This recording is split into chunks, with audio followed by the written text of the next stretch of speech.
E é efetivamente durante o sono que ocorrem uma série de funções vitais que nós não temos ideia, mas desde a regeneração de tecidos, é também durante o sono em que nós consolidamos e arquivamos memórias, é também durante o sono em que nós temos a oportunidade e damos a oportunidade ao nosso organismo de limpar tudo o que são toxinas e resíduos que acumulamos no nosso cérebro durante o dia e que são precisos mesmo ser eliminados porque podem ter consequências como o desenvolvimento de demências. Depois, outra coisa é tudo o que é síntese de proteínas e a produção de hormonas, como a hormona da saciedade, para regularmos o apetite durante o dia, é produzida durante o sono. Se nós não dormirmos em quantidade ou qualidade suficiente, vamos ter muito mais fome, vamos ser mais impulsivos nas escolhas alimentares. E depois previne uma série de doenças físicas, como os AVCs, os infartos, a hipertensão, tudo o que são doenças cardiovasculares, que são a primeira causa de mortalidade no mundo inteiro. E doenças mentais, como a ansiedade, a depressão, o burnout. Portanto, é mesmo quase que um superpoder com tantas funções.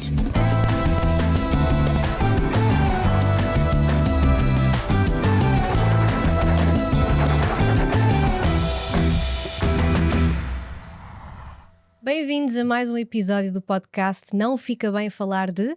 Hoje vamos falar da importância do sono nas nossas vidas e o que é que podemos fazer para dormir melhor. Comigo, Jéssica Atida, e com as minhas duas convidadas, Bruna Reis e Sofia Rebocho. São especializadas em medicina do sono e autoras do livro e da página de Instagram O Teu Mal é Sono.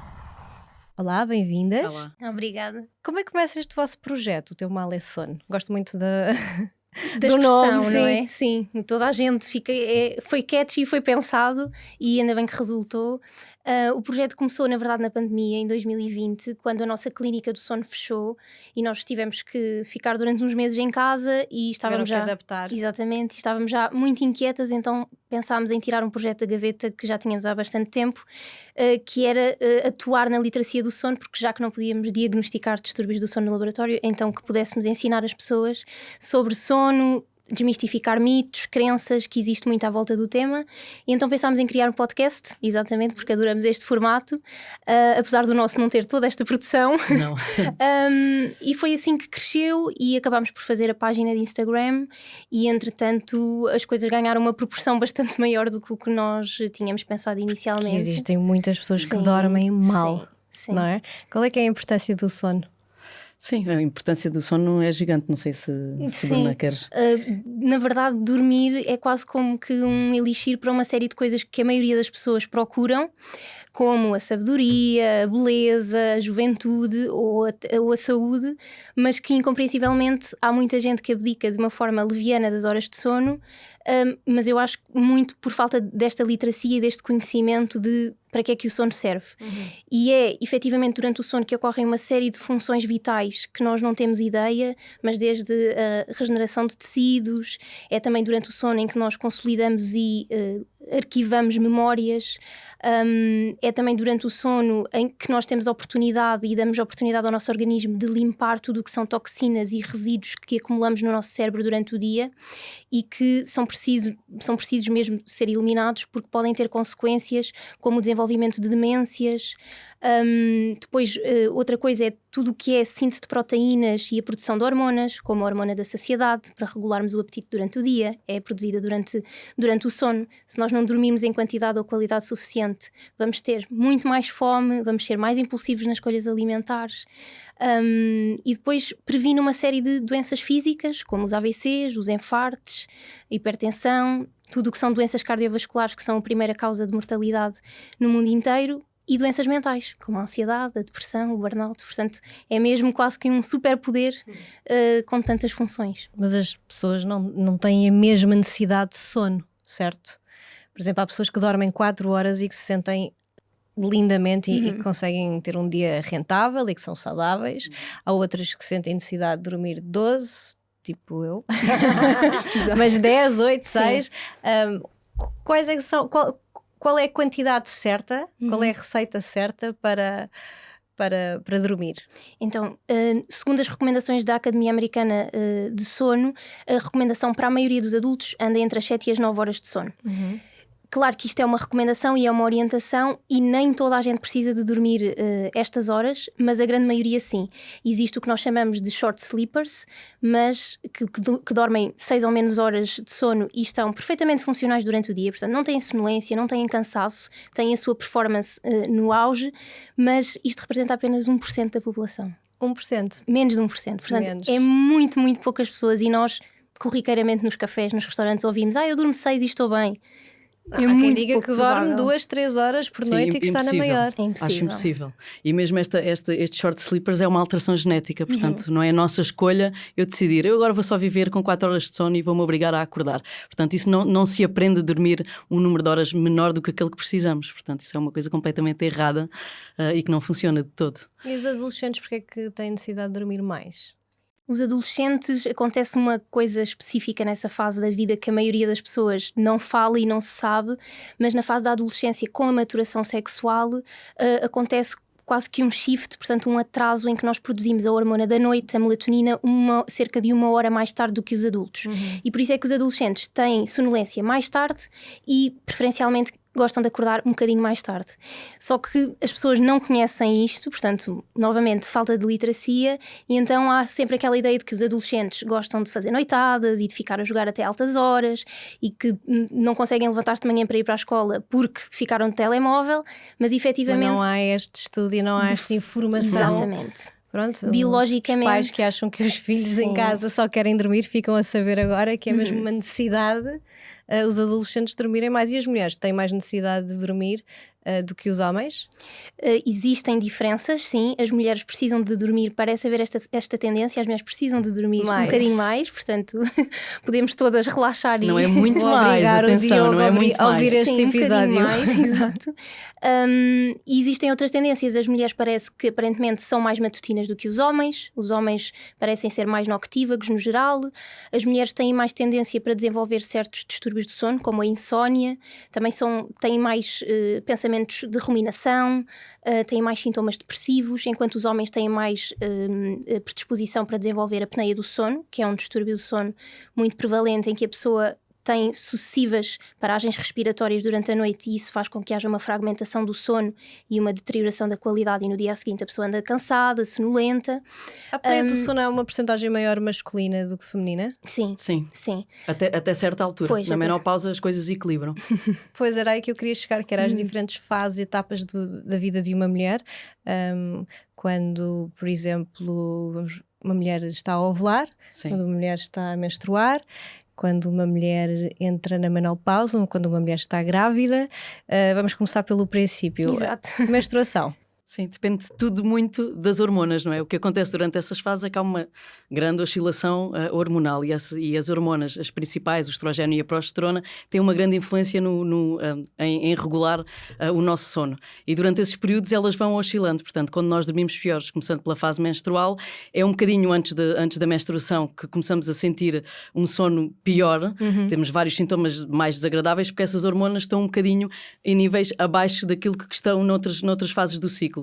E, portanto, o estrogênio, que é muito relacionado com o nosso bem-estar, até regular a temperatura, e também está relacionado com a serotonina, não é? A hormona da felicidade, está em níveis mais baixos, ao mesmo tempo que a progesterona, que ajuda a sonolência, e o relaxamento também está em níveis muito abaixo. Portanto, estamos aqui um bocadinho a ir contra o ciclo. E depois, durante a menstruação, ainda temos as cólicas, ainda temos os desconfortos físicos. As mulheres, nessa altura, também têm uma menor percentagem da fase do sono REM, que é fundamental para a regulação hormonal. Portanto, percebe-se que nós estamos um bocadinho maníacas durante esse tempo, porque fisiologicamente é isso que acontece. Portanto, o que é responsável pela regulação das nossas emoções, nós dormimos menos tempo nessa fase. Portanto, há aqui um conjunto de alterações que nos deixa assim um bocadinho mais irritáveis, como é a propensão à insónia. O nosso sono é mais leve durante esses períodos, e depois, 1 a 2 semanas depois da menstruação, quando estes níveis começam a equilibrar, começamos um bocadinho a voltar ao normal e aí a estabilizar. Só que depois há mais no mês seguinte. Pois, há mais, exatamente. E isto é muito variável, não é? Obviamente, nem todas as mulheres sofrem os mesmos sintomas, isto não é universal para todas as mulheres. Há mulheres que não experienciam nada deste tipo de sintomas, portanto, é muito variável. Mas na gravidez, por exemplo, temos o primeiro, o segundo e o terceiro trimestre. Sim. E costuma haver grandes alterações do sono na maior parte das grávidas, não todas, algumas são tranquilas. Qual é que é a diferença de cada trimestre a nível de sono? Pronto, mais uma vez temos esta parte hormonal, portanto, Sempre. enquanto no primeiro Enquanto trimestre, mulher, acho que exatamente. sempre, não é? Sempre Não, hormonas. e é por isso que há tão poucos estudos nas mulheres, estudos relacionados com o sono, só se começaram a fazer muito tarde, porque ninguém queria ter que lidar com estas mudanças hormonais, portanto teríamos que ter a mulher exatamente nos mesmos ciclos para fazer estudos comparativos, e como era muito complicado, deixou-se de fazer isso, só mesmo muito tarde, já na década de 90, começaram a incluir muitas mulheres de facto nos estudos. Mas em relação à gravidez, portanto no primeiro trimestre nós temos os níveis aumentados de progesterona, que é fundamental para a gravidez decorrer normalmente, mas a progesterona, como eu disse, promove muito o relaxamento e a sonolência. É uma altura onde estamos muito sonolentas e onde começam os primeiros sintomas que nem todas experienciamos, mas quem tem náuseas, quem está sempre mal disposta, quem começa a ter de vez em quando umas dores abdominais, até o aumento dos gases que pode acontecer durante a gravidez, é tudo coisas que vão provocar um sono mais fragmentado ali no primeiro trimestre. Além da ansiedade, especialmente nos primeiros filhos, não é? Porque nós não sabemos bem o que é que vem daí e estamos um bocadinho ansiosas. Choque. Será que corre bem? Será que vou contar à família? E, portanto, estamos ali um bocadinho na expectativa. Depois, as boas notícias é que melhoram, de facto. No segundo trimestre as coisas melhoram um bocadinho porque está um maior equilíbrio hormonal, mas depois no final do segundo semestre é o descalabro total, muito por causa do peso, obviamente do excesso de peso que vamos adquirindo, da dificuldade em nos movimentarmos durante a noite. É muito difícil ter a posição ideal certa e confortável para dormir, porque andamos de um lado para o outro, depois não recomendam dormir nem para a direita, nem de barriga para cima, portanto se estivermos a pensar nestas coisas é tudo muito desconfortável. Depois temos as contrações uterinas, os movimentos do feto, as idas à casa de banho, portanto é uma panóplia de coisas que de facto nos vão fragmentar o sono e muitas vezes depois é difícil voltar a readormecer, e há muitos quadros de insónia que de facto começam nesta altura. Outra coisa que acontece muito e que eu passei por isso era pesadelos excessivos no último trimestre, muito relacionados com chegava ao berço e não estava a bebê, deixava a cair, dormia comigo e deixava cair. Pesadelos. E isto, tanto que eu nunca dormi com nenhuma das minhas filhas ao lado, tinha esta coisa na cabeça. O pesadelo já que pudesses Exatamente. esmagar a eu tua assim filha tenho a sem certeza querer. que eu vou esmagar. Mas quando o bebê nasce, não é? Obviamente as mães, isto vai afetar o sono da mãe, porque vai ter que dar uma atenção ao bebê, se estiver a dar de mamar, ou mesmo que não esteja, estamos a falar de intervalos de sono muito pequenos e muito curtos. Sim. Durante essa fase o nosso corpo de alguma forma se prepara para essa falta de Sim, sono durante mais esses ou 9 menos. meses, não? Só que recuperar disso, como é que uma mulher recupera o sono? O último estudo que tive a ler disse que os pais, em média, demoravam 6 anos até recuperar o sono depois do primeiro filho.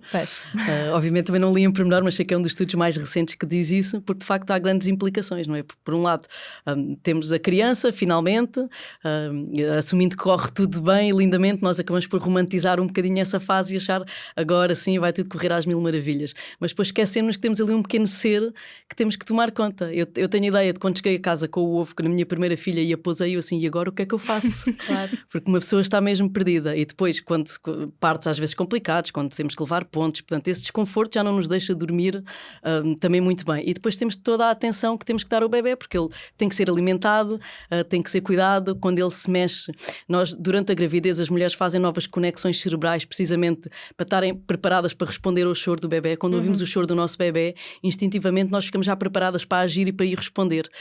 E isto está de facto também comprovado que é uma coisa gira desta plasticidade cerebral se adaptar de facto ao bebê. Portanto, recai muito nas mães este trabalho. Não quer dizer que não haja pais que intervenham, inclusive. Mas era que eu ia perguntar, os homens não sofrem da mesma forma estas modificações do sono? Sim, alguns sofrem, portanto 10% dos homens têm também depressão pós-parto, que é uma coisa que também não se fala nada. Não se fala e não se dá valor, porque também tem implicações na vida dele de diferentes maneiras. Portanto, há muitos que intervêm igualmente como a mãe na medida daquilo que conseguem, mas há muitos que também se sentem postos de parte e há mães que precisamente também não deixam os pais intervir, que não era o meu caso, quanto mais intervisse melhor, mas de facto esta parte da amamentação, quem decide fazer uma amamentação exclusiva, de facto recai muito sobre a mãe, é verdade. Mas fazer depois uma recuperação, estamos a falar de 6 anos, não é? Após, é possível recuperar o sono, voltar a entrar num sono de qualidade? Sim, é possível. Com a vossa ajuda? Eu não tive 6 anos, por exemplo, para mim foi tudo bastante fácil, por isso é que eu digo que isto é muito variável. Acho que também, por trabalhar na área, não estressei tanto com o sono, porque todo o nosso stress acaba por passar também para o bebê. E lá está a informação, quanto mais Exatamente. informação temos sobre os temas, não é? Porque, por exemplo, na menopausa, com as mulheres com quem eu tenho falado, o sono tem sido dos piores sintomas, não é? Como é que o sono altera na menopausa? Na menopausa e... Aliás, falando se calhar na perimenopausa, que até foi um conceito que já se falou aqui noutros episódios, naquele período de transição entre a idade fértil da mulher e a menopausa em que existe a paragem da produção de óvulos, como a Sofia disse, existe uma grande flutuação hormonal, portanto o estrogênio, a progesterona, estas hormonas que estão envolvidas no ciclo menstrual começam a ser produzidas de uma forma mais errática, os ciclos menstruais também se tornam irregulares e claro que toda esta flutuação vai ter repercussão depois nos padrões de sono.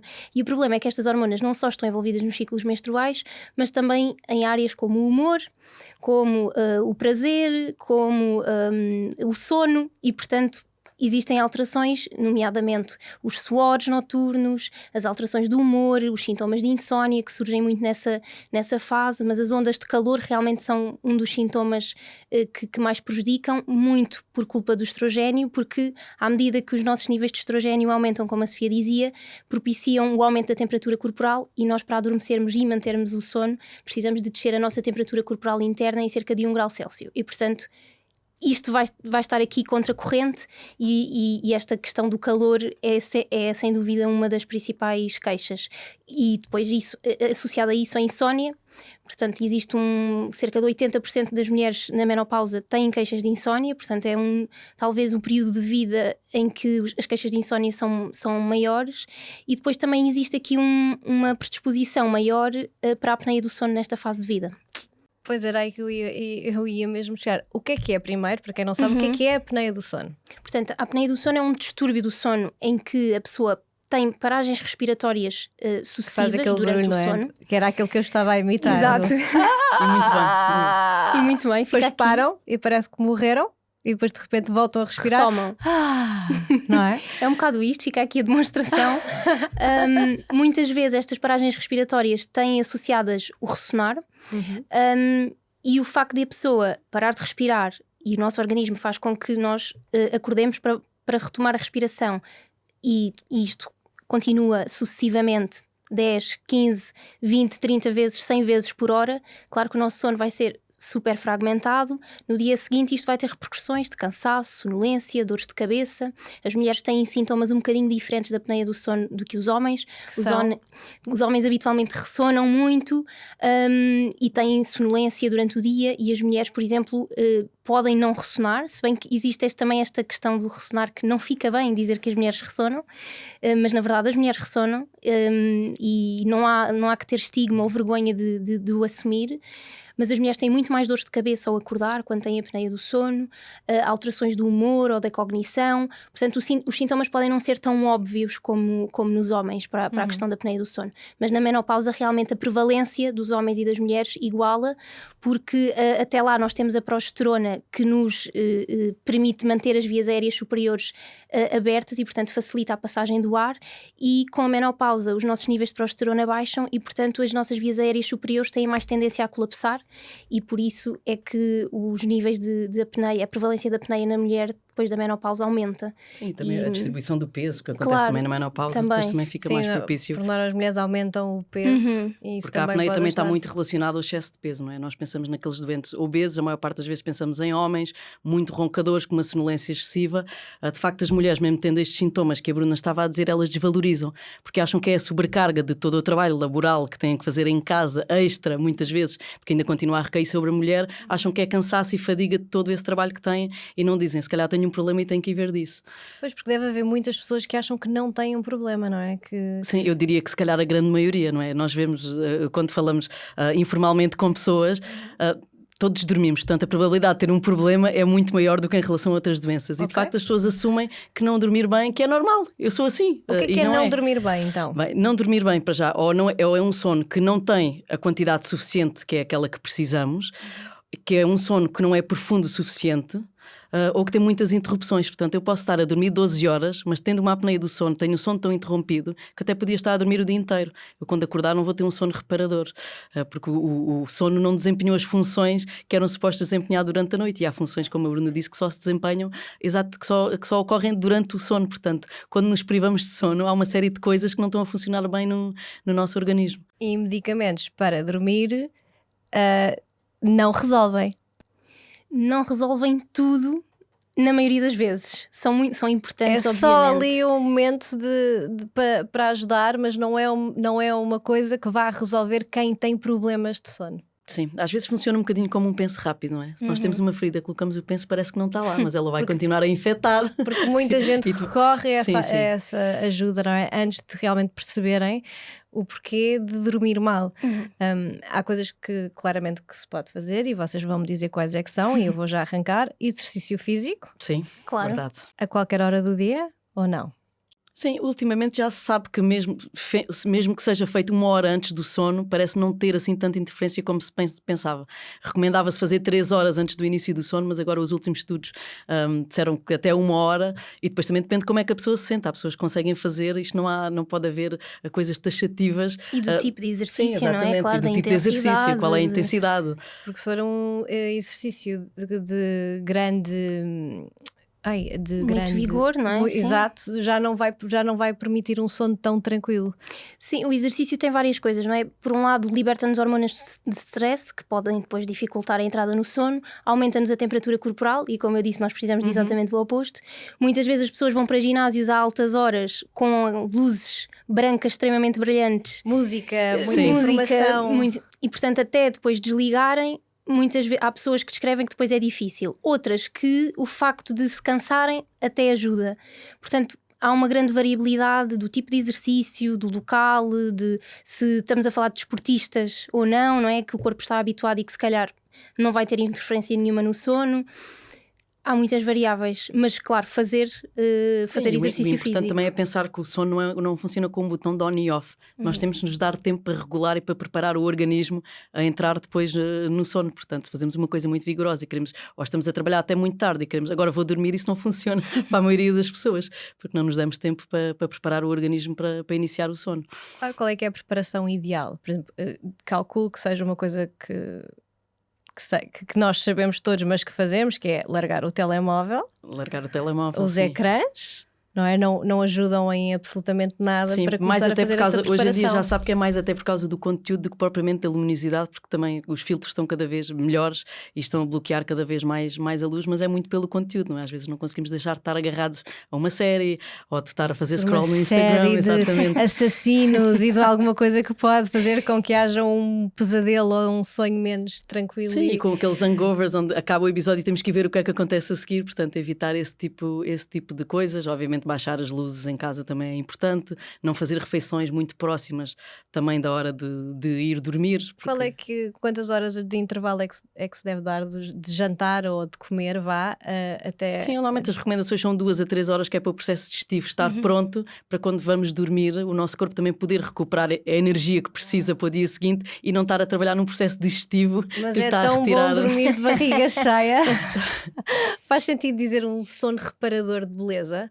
Isso existe? Existe. A Disney enganou-nos em muitas coisas, mas nisso não. Isso realmente soa a mito, mas é verdade, porque, como eu disse, o sono tem vários processos de restauração e reparação celular e é o momento em que nós sintetizamos várias proteínas que vão ser extremamente úteis para reparar a nossa pele de danos que sofrem diariamente, como da poluição, dos raios ultravioleta, e portanto só com a síntese dessas proteínas e dessas hormonas é que nós vamos conseguir reparar a pele devidamente e estar bem, até porque existem estudos muito engraçados que comparam pessoas privadas de sono e pessoas sem restrição de sono e vê-se claramente que as pessoas privadas de sono têm um ar mais cansado, mais olheiras, mais rugas. Se calhar envelhecem com mais facilidade em todos os aspectos. Exatamente, a pele mais baça, os olhos mais vermelhos e até são percebidas como menos atraentes. Quando se pergunta depois às pessoas, diz que as pessoas privadas de sono são menos atraentes porque têm aquele ar de cansaço. E o sono ajuda nisso tudo, não é? A ter a pele brilhante, a não ter olheiras. Nós em Portugal até nem temos muito o hábito das cestas. Não é? Tipo, nós vamos à Espanha e em Espanha eles tiram mesmo ali o momento e fazem a sua cesta. Isto é um bom hábito para se ter, dormir assim uma sestazinha à meia da tarde? Sim, especialmente, é assim, para dormir a sesta temos que ter atenção a uma série de fatores. Não podemos fazer uma sesta muito perto da hora de dormir, porque senão não vamos ter pressão de sono suficiente. Uma das coisas que nos faz adormecer é acumular uma pressão de sono ao longo do dia, para quando chegamos à noite, não é? Estamos tão cansados que temos que dormir. Se dormimos a sesta, essa pressão do sono vai diminuir, mas feita a uma hora adequada, com a duração adequada, porque não queremos estar a roubar o sono da noite. Portanto, a sesta indicada não mais do que 25 minutos seria o ideal. 25? Sim, para não entrarmos em sono profundo, para não estarmos a roubar o sono depois à noite. Portanto, uma sesta de 25 minutos só com sono superficial é o ideal, para depois acordarmos muito mais revigorados, com muito mais capacidade de raciocinar, de resolver problemas. Portanto, de facto, é um hábito muito bom nos espanhóis, porque nós, no fundo, temos a mesma vida social do que eles, deitamos-nos às mesmas horas ou mais tarde, mas depois não fazemos a sesta. E fazemos isso tudo e não temos a sesta. Só depois não temos a sesta, portanto, eles aí são bem mais. Mas a verdade é que mais eles lá espertos. também tudo fecha. Exatamente. Fecha e dá essa oportunidade. Nós aqui nós não paramos. Que mecanismos é que se pode ter para se dormir melhor, por exemplo, durante a gravidez? Sim, portanto, há várias coisas. Isto que nós estávamos a falar mesmo, destas regras básicas, são todas aplicáveis na gravidez. E depois, o que importa saber para já é que não há um distúrbio do sono associado que tenha que ser tratado, porque a gravidez tem várias doenças de sono que não melhoram com comportamentos. Temos o síndrome de pernas inquietas, por exemplo, que está associado a níveis de ferritina baixos, por causa de todo o consumo, não é? Que o feto precisa desse ferro. Também podemos ter um aumento da prevalência da apneia do sono, que deve ser tratada, até porque também está relacionada com complicações até do parto e do pós-parto, portanto deve ser tratada.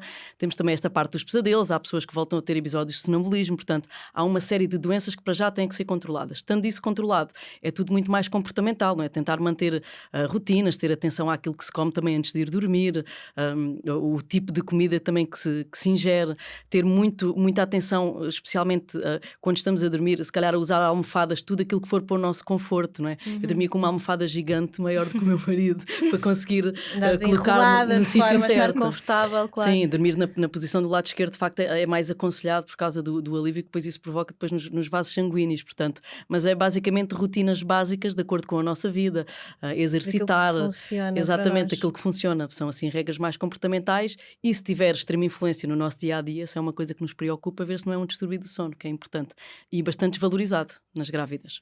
As grávidas desvalorizam? As grávidas e os próprios médicos, portanto toda a gente assume que é uma fase, está grávida, dorme mal, mas depois vai e não passar. se vai procurar outras causas. E na menopausa? Na menopausa é basicamente a mesma coisa. É basicamente a mesma coisa. Eu acho que há uma consciência um bocadinho diferente por causa das queixas que existem e da relação com a insónia e com a apneia, mas também acho que é um bocadinho desvalorizável, por tudo que são fases de coisas que são comuns a muitas mulheres são tidas como normais. Aquela conversa do está na menopausa, é normal dormir mal. Não é normal tipo um bebê mal. É normal dormir. É normal. Tenho um exame importante, é normal dormir mal. O stress, dormes mal, pronto, certeza que estás a passar por uma fase de maior stress, não é? Agora, o que é que se pode fazer para se dormir melhor? Em geral. Em geral. Quem nos está a ouvir e que de repente se calhar se está a identificar com estes sintomas, eu ia pensar, olha, se calhar eu realmente tenho aqui um distúrbio do sono.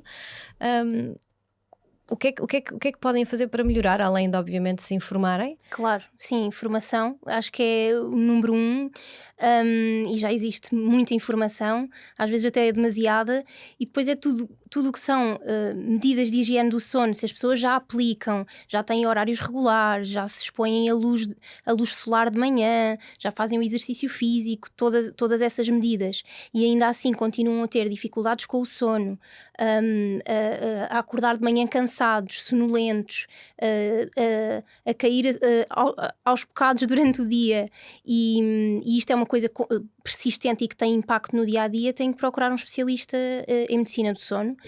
Existem várias especialidades a trabalhar na área, desde a neurologia, a psiquiatria, otorrinos. O importante é procurarem um especialista em medicina do sono e não se aconselharem com redes sociais. Ou só se for as vossas, exato, só as vossas, com a medicação que as mães têm, e os irmãos e as vizinhas. Portanto, toda a gente tem uma opinião, ouvirem-se talvez menos as pessoas que os rodeiam. Sim, porque toda a gente tem uma opinião também sobre o sono. A alimentação faz uma grande diferença?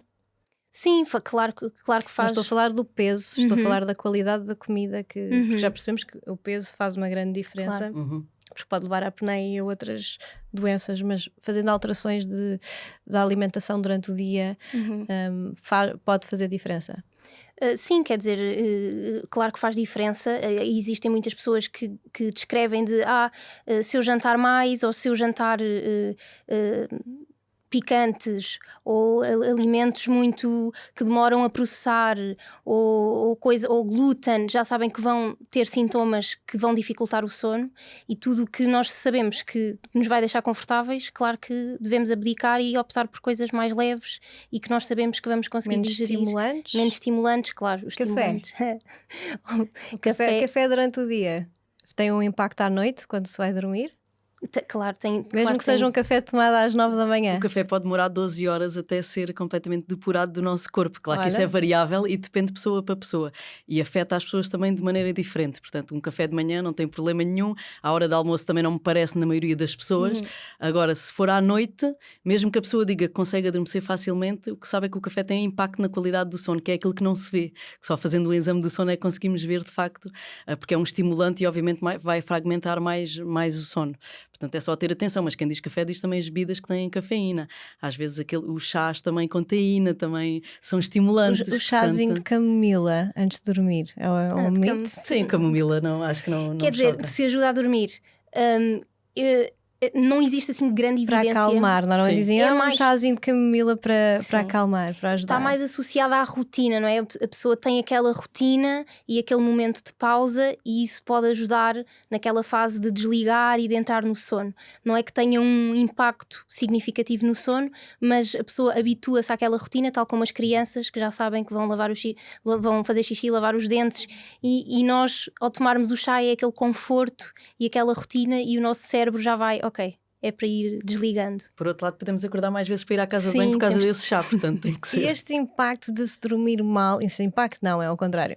Dormir mal pode ter um impacto em casais? Sim, claro. Dormir mal tem um impacto gigante em casais. Quando há um que dorme mal, quando há um que tem apneia, quando há um que ressona, isto pode trazer problemas. Sim, pode trazer problemas, inclusive divórcios, inclusive discussões que não sejam diretamente relacionadas com isso. Como eu disse, quando estamos privados de sono, o nosso raciocínio lógico fica um bocadinho desligado e as nossas emoções estão à flor da pele. Portanto, imaginem duas pessoas que dormem mal a dormir juntas uma com a outra. Mas o que é que isto não faz dormem mal. Durante o dia? Mas se for uma que tem uma boa qualidade de sono e tem que dormir com outra que tem a apneia, de certeza quando vocês recebem, aliás, até partilhaste já isto, que muitas vezes recebes um paciente que vem obrigada. Sim, a grande maioria das vezes vêm obrigados, ou as mulheres ou os maridos, mas esta parte, como eu disse, há uma maior preocupação das mulheres com os sintomas que o próprio marido tem do ressonar do que propriamente com ela, porque depois eles estão lá e dizem, mas ela também ressona. Portanto, eles depois culpabilizam-se uns aos outros, mas de facto, a maior parte eu vejo muitas pessoas mesmo que são obrigadas, porque dizem, ou vais fazer o exame ou acabou-se, ou vais ter que ir dormir para o outro lado. Porque quem não dorme depois começa a enlouquecer. Não é? É uma tortura não dormir. E ter informação sobre o sono é mesmo essencial. Existe alguma coisa que eu não tenha perguntado e que vocês acham que seja essencial trazer para esta conversa? Lembrei-me agora, por estarmos a falar desta questão do divórcio e do sono, de dormir em camas separadas, que também não fica bem dizer, e muitas vezes acontece-nos em clínica, as pessoas terem vergonha de eu já durmo numa cama separada do meu marido por esse motivo, porque ele ressona, e existe muito estigma em relação a isto, e acho que também era bom desmistificarmos isso, de que se não resulta dormir juntos, está tudo ok em cada um assumir o seu quarto. Fica bem dizer que se pode dormir em camas separadas. Se isso resultar para o casal, qual é que é o problema de, quer dizer, claro que têm que ir ao médico e serem avaliados e tratarem os distúrbios se existirem, mas qual é que é o problema se vão dormir os dois melhor? Se vão ter maior qualidade de vida? Claro. Isso para eles funciona, obviamente. O que é que fica bem dizer sobre o sono? Bem, fica bem, há uma coisa, as pessoas estão sempre à procura do comprimido ideal que melhore tudo no corpo, e eu queria dizer que o sono é de facto esse comprimido, portanto não há nenhuma função no nosso organismo que não melhore com uma boa noite de sono, e além disso é natural, não tem conservantes, não tem corantes, não tem efeitos secundários e é gratuito, portanto usem de facto este superpoder que têm, que temos ao nosso dispor, e as pessoas continuam a desvalorizar. Muito obrigada. Obrigada, não. Obrigada.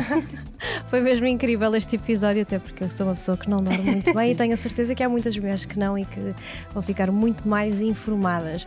Por aqui regressamos na próxima semana com mais um episódio onde vamos falar daquilo que não fica bem, ou melhor, nós vamos transformar o não fica bem num fica bem. Já sabem que podem partilhar as vossas dúvidas, as vossas experiências através do hashtag #WellSeFicaBem. Até lá, beijinhos.